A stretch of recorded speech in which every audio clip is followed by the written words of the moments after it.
Hi, welcome to the Sassy Spoon Kitchen today. We're here making one of my favorite soups, Tom Kha Gai, and it's a Vietnamese soup that's made with coconut milk and some vegetables. I'm going to use chicken, but you don't have to use chicken. You can use other proteins or tofu, or not even put anything in it but vegetables. You could just add more mushrooms and other things if you want. It's very, very simple. And so I've got 2 tablespoons of coconut oil melted in here in this pot. And turn it up just a little. I'm going to put it on medium. And then we're going to toss in the onion. And I'm not using garlic cloves because I'm out of ginger. I thought I had some, but I couldn't find any. So I have this ginger garlic paste that's Indian, and I use it a lot in cooking. So I'm going to use that in place of the ginger and the garlic that's normally in this recipe. But I'll put the entire recipe below so you can see the way I do it. All right, that's smoking.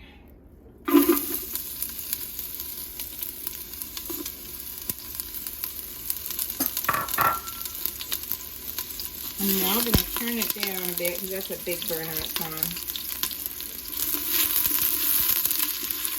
Coconut oil smells so good. There's just 2 tablespoons in here, it's not much.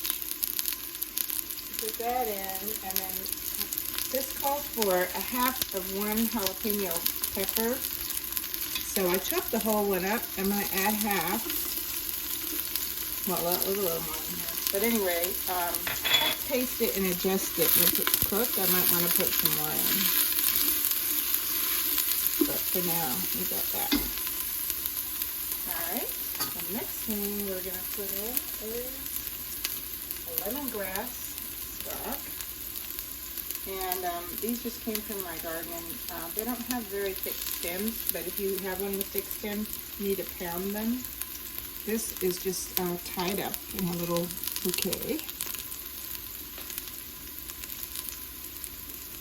And then 2 teaspoons of Thai curry paste. Now this is the one I use. It's red. It's Penang. It's not really spicy. You can get this in any Asian market and many regular grocery stores. They usually have red, green, and yellow.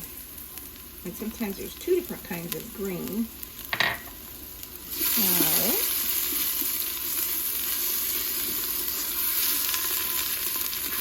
The fire is on the lowest thing I can put it on.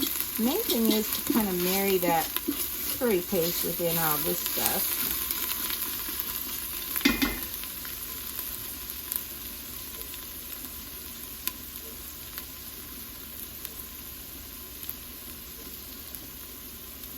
So we're going to add our chicken broth, and then we're going to let it simmer.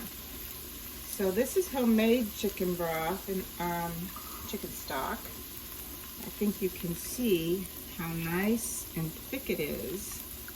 That's because I used chicken feet with the chicken and the vegetables when I made it.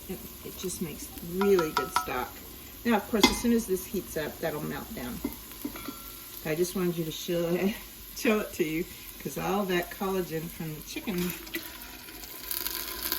feet came down into our soup.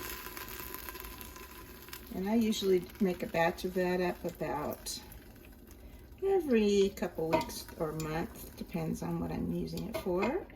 And then there's another way you could get around this and not have, of course you can use canned stock if you really want to. We're gonna let this simmer, so while I'm simmering it, I'm gonna tell you a little bit. The stock is really important for good flavor, but if you don't have that homemade stock, take some chicken breasts with the skin and the bones on and use the boxed chicken stock that you buy. Cover the chicken, bring it up to a boil, and the minute you turn it gets to a boil, put the lid on your pot and let it sit for 20 minutes, no longer. Take the chicken out and it will still be succulent and delicious, and you have that cooking liquid that also has a lot of real chicken flavor in it. That's just a little hint. Another thing that I'm going to add into the soup is Kaffir lime leaves, and I have a lot of them. I have a 7-foot, almost 8-foot tall tree, and it's usually outside, but we just brought it in for the winter, and there's nothing that really can compare to the flavor or the aroma of these leaves. You can buy them frozen, and if you live in a big enough city, you can also probably buy them fresh. You can't buy them in your grocery store, though. You'll have to find an Asian grocery. So that's just gonna simmer with all the other good stuff in there, and then I'll be back in a little bit. Okay, as you can see, it's bubbling away. I'm turning it down to a simmer now. And I'm going to add about half of the Thai basil. Now, Thai basil is not the same as regular basil, and you'll, again, will probably have to go to your garden for it, or to an Asian grocery store. But it has a very good taste, and it's perfect in this soup. So I'm going to put this in there now to kind of blend in flavor-wise, and then I'm going to add some more in a little while. We're going to go ahead and put the mushrooms in. Now, these are shiitake mushrooms that I got at the Asian grocery store, but you can use just regular button mushrooms or any kind of wild mushrooms that you like in this soup, but I particularly like shiitakes. We're letting it simmer about another 5 minutes, and then we'll add the coconut milk and remove the lemongrass, but we're going to leave the leaves in.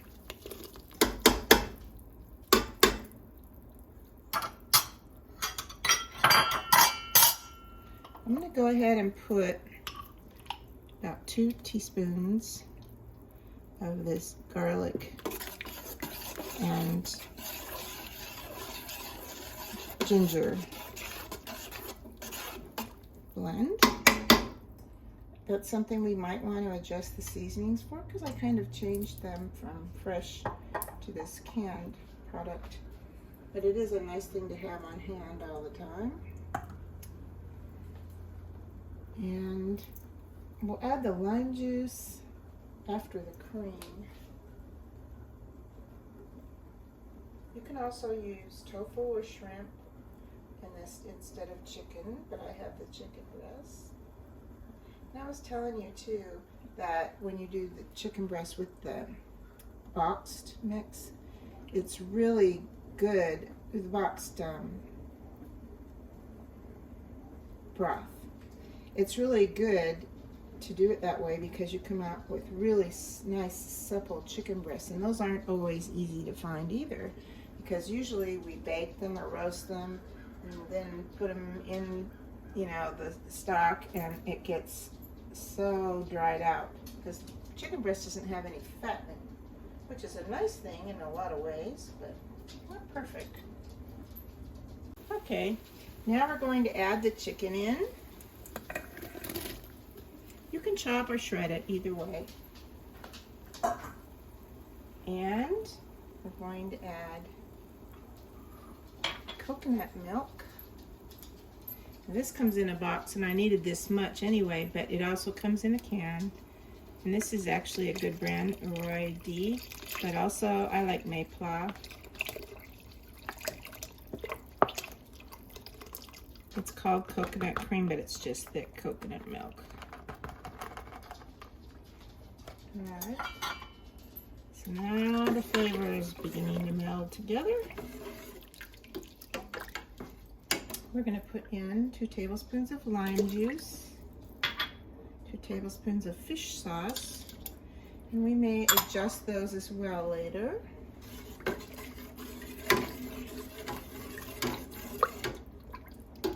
See what it's smelling like now. Smells pretty good. Okay, so we're going to let that just simmer a minute, and then we're going to add the rest of the basil leaves. And if we need more pepper, we've got a little bit more. And then also a little talk about fish sauce. This is the brand that I like best. I'll get it down here farther. And I'm going to put a link to it in the bottom of the recipe if you want to buy it. It's kind of hard to find in grocery stores and pretty expensive if you don't get it on Amazon. It's kind of a boutique fish sauce. Oh, I see one more piece of lemongrass there.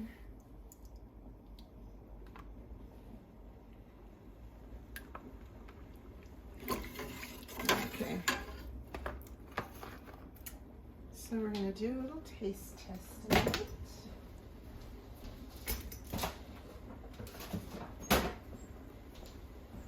Okay. Now a tasting spoon.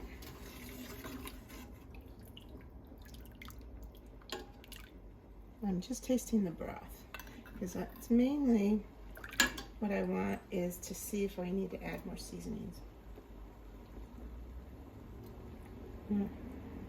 That's really good.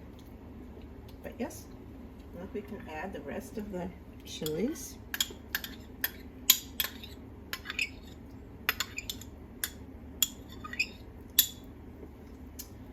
And a tiny bit more.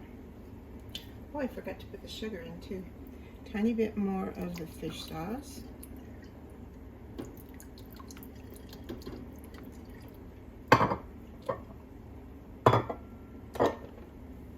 And these are half teaspoons. This is raw sugar. I'm going to add 4, so that will give us an entire teaspoonful. And then I'm going to stir in just a little bit more of the garlic and ginger. Oops.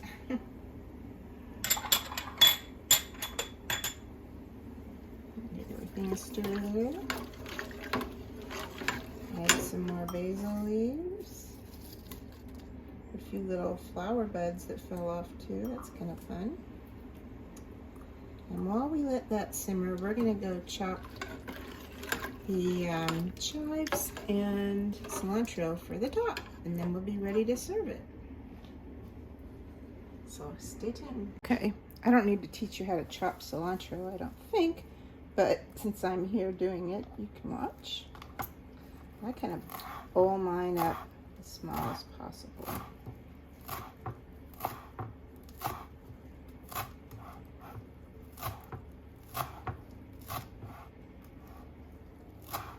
And this is kind of optional. You don't have to put it on top of the soup, but I think it's really good. Another thing you could use is a little bit of fresh mint. It's very often used in Vietnamese cooking. And then our last thing are Chinese chives. Now obviously, if you cannot get Chinese chives, don't worry. These are beautiful ones. I got from the Chinese grocery. Oh, here's his. Let me pull it off. And I like to keep these in a vase after I use the first bunch of them. So all I'm going to do is cut off some of the bottoms, and the first cut is a little bit dry, so I'm going to kind of take that and put it over here because we're not going to use it. And just finely chop these. You can also use scallions or chives, but regular chives won't be this thick, therefore they won't have as much flavor. Alright, so I'll bring the bowls over here to put those on top of in just a moment.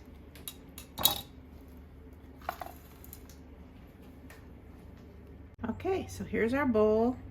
We're going to put a nice little handful of the chives on top. Some of them are going to sink and some of them are going to float. And then a generous pinch also of cilantro. And that's it. So I hope you give it a try. And if you like it, click like. And if you haven't subscribed yet, please do so. See you next time. Bye-bye from the Sassy Spoon Kitchen.